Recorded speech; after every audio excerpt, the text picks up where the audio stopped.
Welcome to my channel Biju George T V tips. അപ്പോൾ ഇന്ന് നമ്മൾ സംസാരിക്കുന്നത് ഇപ്പം ഏകദേശം എല്ലാ ഫങ്ഷനും ഉള്ളൊരു ബട്ടണാണ് കാണുന്നത്. പക്ഷേ ആ സെയിം സ്ഥലത്ത് കണ്ട ഒരു സിംഗിൾ 2 വയർ മാത്രമേ അതിന് കണക്ഷൻ വരുന്നുള്ളൂ. ഇതെങ്ങനെ വർക്ക് ചെയ്യുന്നതെന്ന് നമുക്കൊന്ന് മനസ്സിലാക്കിയെടുക്കാം.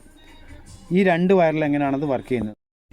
ഓക്കെ, ഇത് കണ്ടല്ലോ, ഇത് 2 കേബിൾ ഇത് തന്നെ.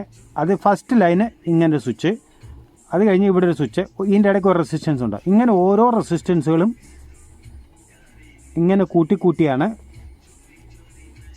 ഇതൊരു സ്വിച്ച്. ഇങ്ങനെ ഇതെല്ലാം സ്വിച്ചുകളാണ് കേട്ടോ. ഇങ്ങനെ ഓരോ റെസിസ്റ്റൻസ് ഇടയ്ക്കിടയ്ക്ക് വരുന്നതനുസരിച്ച് അത് വ്യത്യാസം. ഇങ്ങനെയാണ് അതിൻ്റെ ഫങ്ഷൻസ്. ഓരോ റെസിസ്റ്റൻസ് അനുസരിച്ച്, അതായത് പ്രൊസസ്സറിലേക്ക് പോകുന്ന ഓരോ വോൾട്ടേജിൻ്റെ വേരിയേഷൻ സെൻസ് ചെയ്തിട്ട് അത് മനസ്സിലാക്കും എന്ത് കമാൻഡാണ് കൊടുത്തതെന്നുള്ളത്. ഓക്കെ, ഒരു വോളിയം കൺട്രോൾ വെച്ച്